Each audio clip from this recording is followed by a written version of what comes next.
Fala pessoal, neste vídeo vou explicar um pouco sobre o código de ética do contador, que está previsto no NBC PG01. A sigla NBC, para quem não sabe, vem das normas brasileiras de contabilidade, enquanto PG vem da aplicação a todos os profissionais do segmento. Confesso que me gera um pouco de dúvida essa sigla PG, por não fazer sentido a descrição, mas essa é a informação que pude apurar. Caso alguém tenha uma outra fundamentação para essa sigla, deixe aqui nos comentários para a gente saber um pouco mais, tá bom? Bom, explicando um pouco sobre a estrutura que fiz aqui deste manual de ética e conduta do contador, eu separei esse estudo em blocos. Por quê? Porque esse manual tem basicamente 5 blocos, sendo esse primeiro como deveres, vedações e permissibilidades. O segundo bloco vai trazer, mais para frente no canal, vou gravar a respeito disso, ele vai trazer o valor e publicidade dos serviços contábeis, a ética e a conduta sobre esse assunto. O terceiro é sobre deveres em relação aos colegas e à classe contábil, né? O quarto é sobre penalidades e o quinto e último é sobre as disposições gerais. Bom, como eu falei, neste vídeo eu vou tratar especificamente do primeiro bloco, que é sobre deveres, vedações e permissibilidades. Bom, dentro desse primeiro bloco do manual, tem 18 itens sobre a conduta e ética do contador.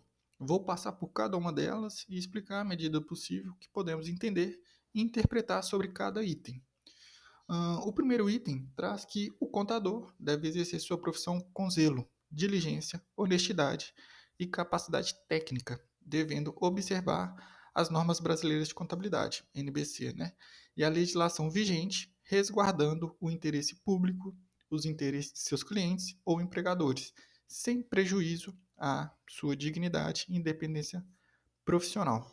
Separar algumas características do item A, que traz, por exemplo, o zelo pelas informações corretas e bem dispostas, que fazem alusão, inclusive, aos atributos e técnicas que um contador precisa ter para exercer sua profissão.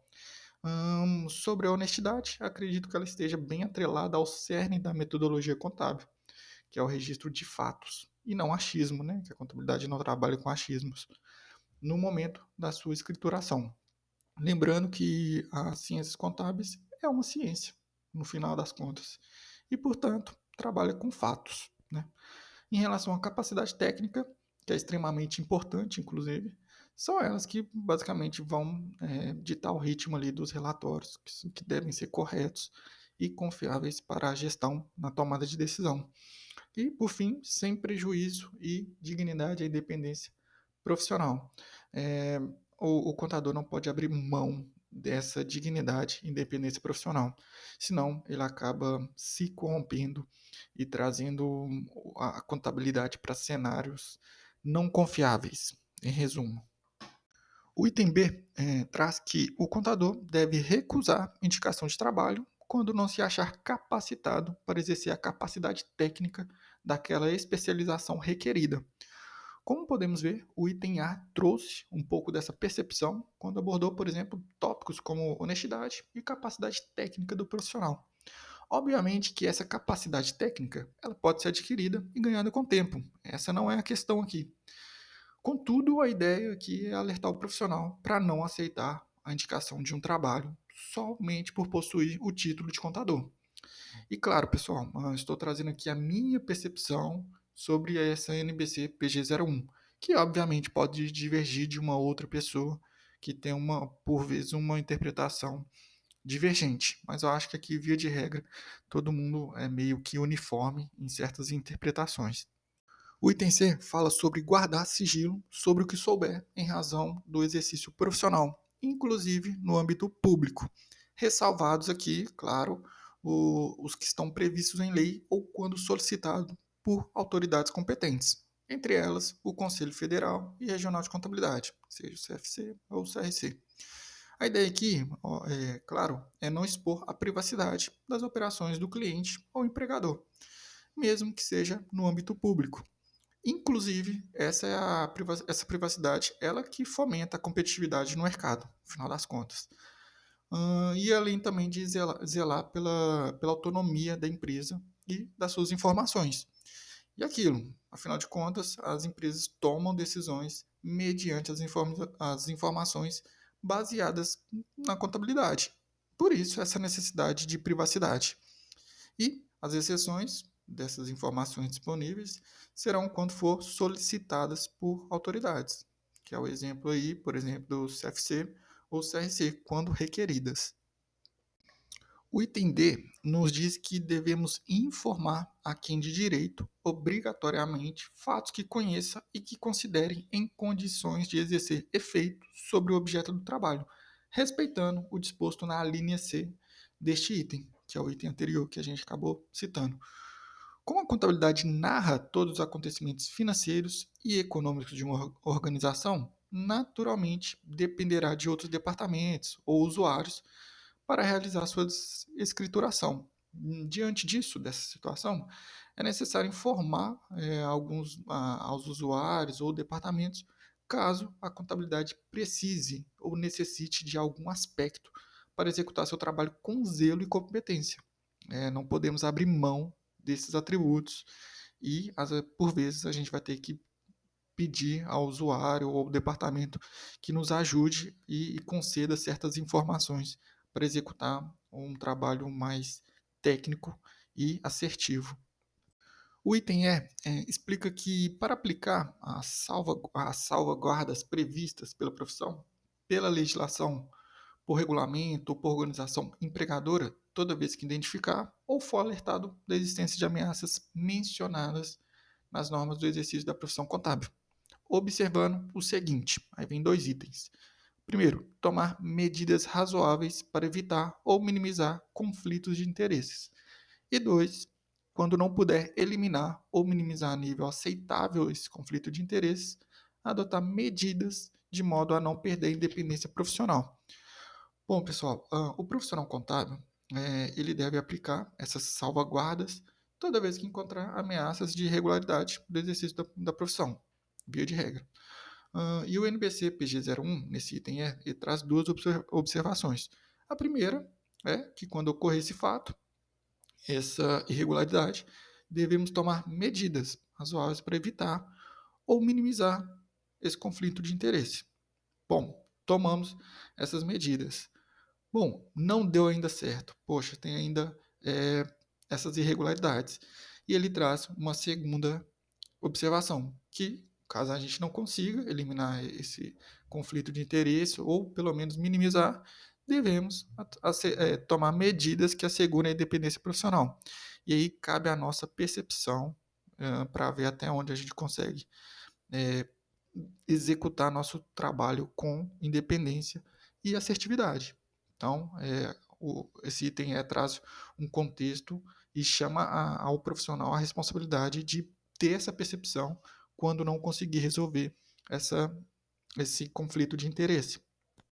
Bom, então o próximo item, o item F, ele traz o seguinte: abster-se de expressar argumentos ou dar conhecimento de sua convicção pessoal sobre os direitos de quaisquer das partes interessadas, ou da justiça da causa em que estiver servindo, mantendo seu trabalho no âmbito técnico e limitando-se ao seu alcance.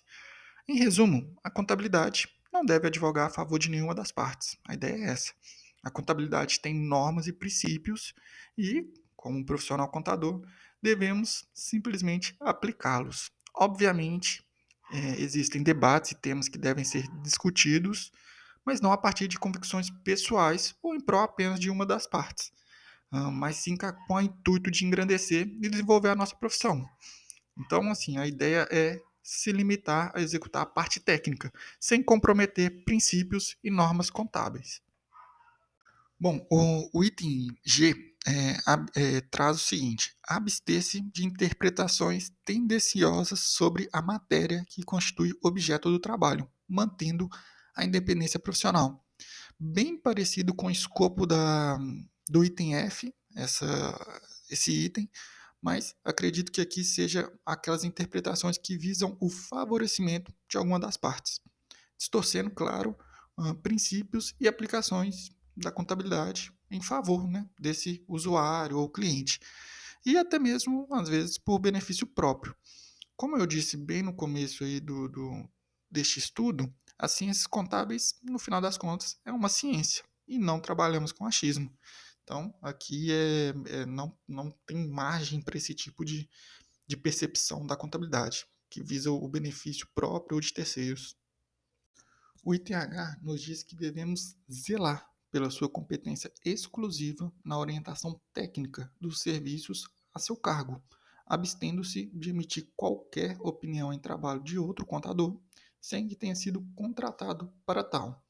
Bom, obviamente que devemos nos restringir a apenas a executar os serviços e os cargos que nos foram propostos, mas não devemos desconsiderar, com isso, a possibilidade de orientar e avaliar benefícios lícitos ao cliente. Então, a contabilidade também contempla serviços de consultoria.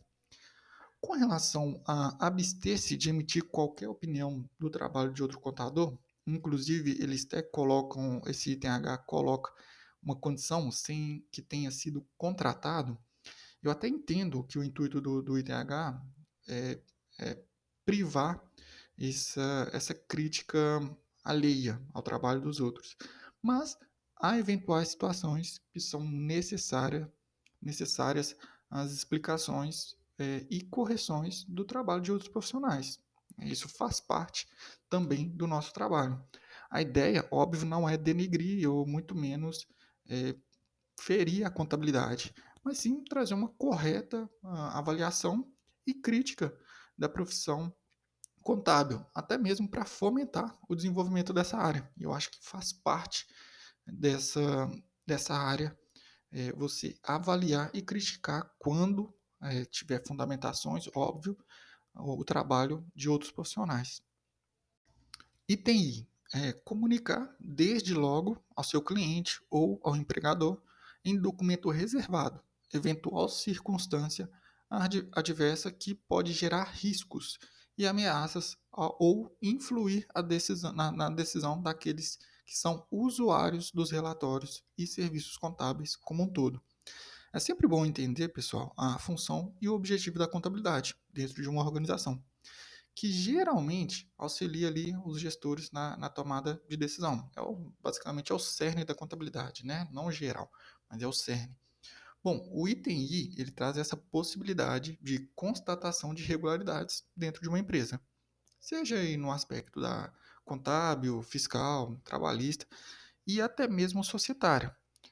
Bom, diante disso, o contador deve comunicar, né, quando houver essa circunstância e ameaça aos gestores e administradores em documento reservado, ou seja, não vai gritar aos quatro cantos, mas vai enviar um documento reservado explicando essa situação e também informando os potenciais riscos e ameaças da não regularidade dessa situação. E aí traz até mesmo um diagnóstico real e principalmente preventivo para a organização. Então, temos esse princípio de informar preventivamente e também o diagnóstico para a empresa, junto aos gestores e administradores da organização. O item J, ele nos recomenda a despender os esforços necessários e se munir de documentos e informações para inteirar-se de todas as circunstâncias, antes de emitir opinião sobre qualquer caso. Olha como o item J traz a importância de um contador em buscar informações possíveis, o máximo possíveis, para conseguir elaborar aí um parecer mais transparente possível. E aí eu gosto de enxergar a contabilidade com investigativa também. Dentro de todo esse escopo que ela tem, ela também é investigativa. Pois a ideia aqui é exaurir ou buscar o máximo de informação disponível para tomar uma decisão ou até mesmo diagnosticar alguma coisa. Por isso que, inclusive, eu considero virtudes como, por exemplo, diligência, ser um atributo extremamente importante para o contador. Ele não pode abrir mão desse requisito porque ela vai nortear quase toda tarefa que ele for fazer dentro de uma empresa ou numa prestação de serviço. O item K traz que renunciar às funções que exerce logo que se positive falta de confiança por parte do cliente ou do empregador, ou vice-versa, a quem deve notificar por escrito, respeitando os prazos estabelecidos em contrato. E aí, pessoal, a falta de confiança na capacidade técnica da empresa, no profissional, isso pode desencadear várias situações, inclusive imprecisão de informações. Então, esse tipo de situação, ele vai reverberar lá no final das demonstrações contábeis, ou seja, ele vai refletir lá no final das demonstrações contábeis, onde pode perder a característica principal da contabilidade, que é o auxílio para a gestão na tomada de decisão. Então, assim, em resumo, não trabalhe sob desconfiança. É melhor renunciar às funções, o que o item K nos traz aí de recomendação. Item L. Quando substituído em suas funções, o contador, óbvio, informar ao substituto sobre fatos que devam chegar ao conhecimento desse, a fim de contribuir para o bom desempenho das funções a serem exercidas. O engrandecimento, pessoal, da nossa profissão, eu acredito que passa muito por essa cooperação profissional, embora às vezes no mercado a gente não encontre isso. Sem essas, olha que interessante, sem essas informações passadas do antecessor, que seria o profissional, para o sucessor, a contabilidade vai ser ferida. Como? Perdendo informações e pareceres que poderiam ter relevância para a tomada de decisão dos gestores. E principalmente na confecção de demonstrações contábeis sólidas e bem fundamentadas.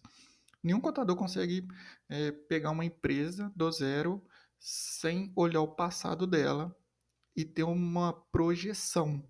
Então, é necessário essa cooperação mútua entre profissionais da área, porque senão vamos ficar com demonstrações contábeis imprecisas.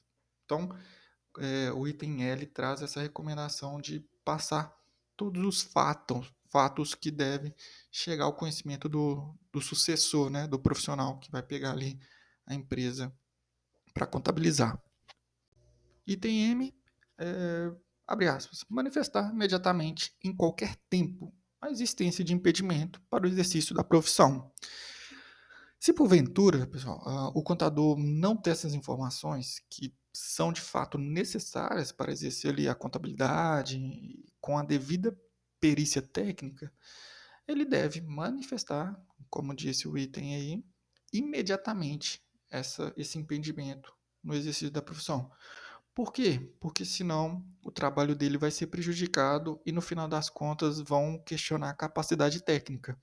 Então, se não manifestarmos, podemos sofrer com essa imperícia técnica e às vezes não vão poder explicar essa existência de impedimento. Então, por isso que temos que manifestar esse impedimento.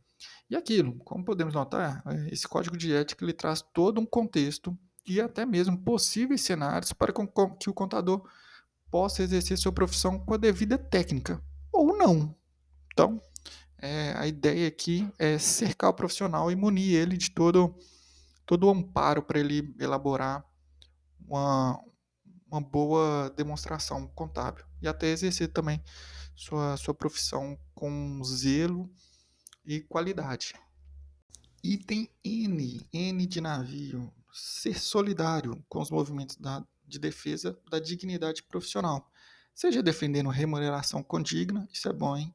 Seja zelando por condições de trabalho compatíveis com exercício ético profissional da contabilidade e seu aprimoramento técnico.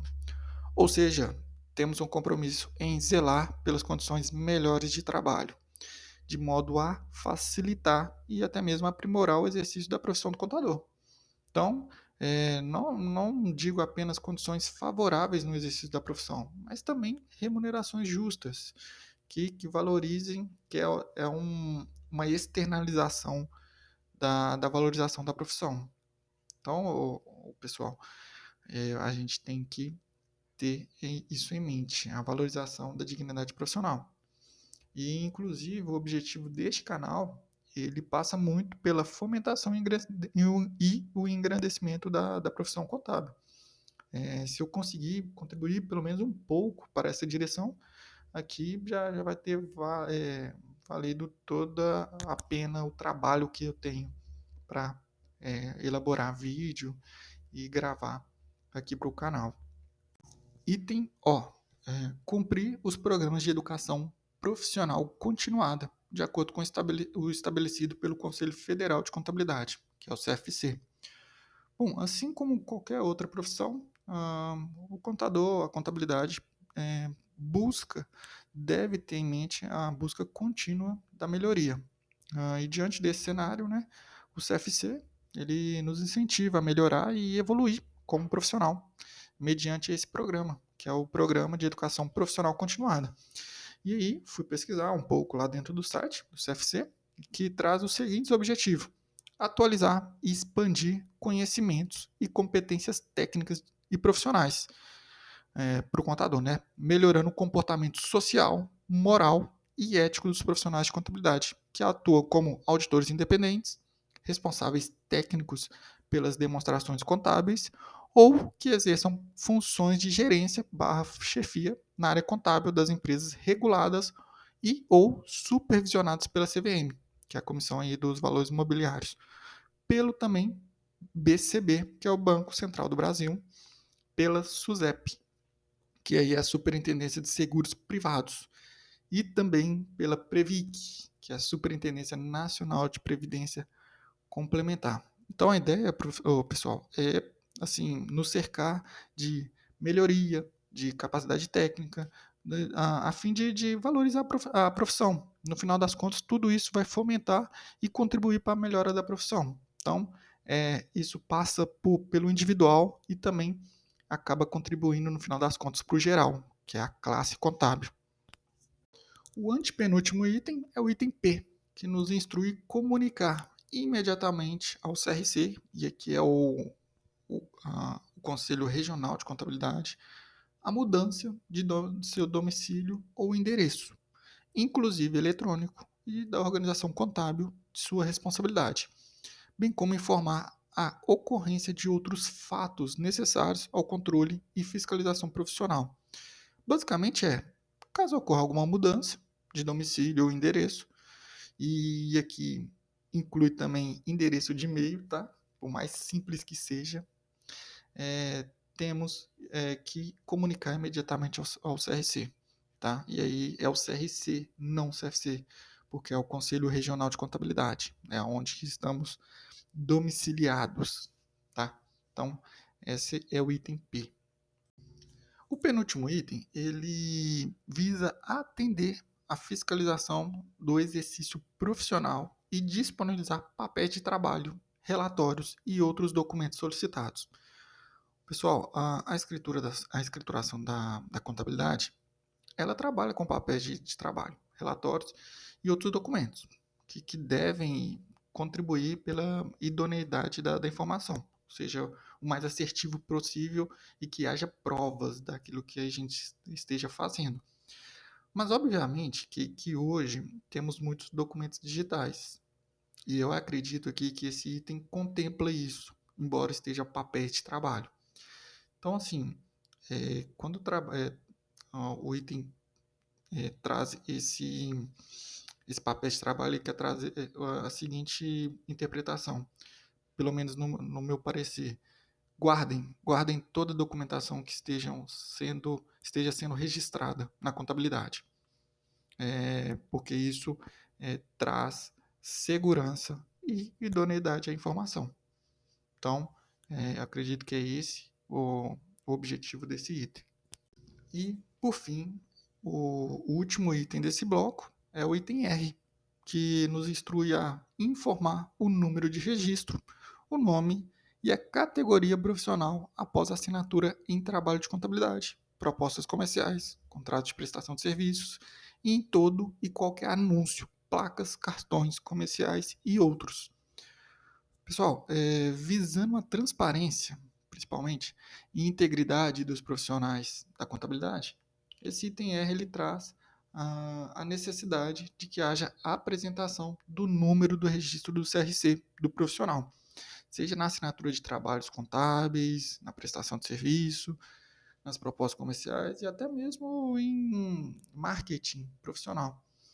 Então, basicamente, esse item R traz a transparência mesmo do profissional diante do mercado, para não ter essa obscuridade de informação. Então, pessoal, basicamente é isso. Trouxe esse primeiro bloco do Manual de Ética do Contador, que é o NBC PG01, e pretendo trazer os outros blocos é, no canal. Então, qualquer dúvida e sugestão e até contribuição, recomendo deixar aqui nos comentários para fomentar e engrandecer nossa profissão de algum modo. Beleza?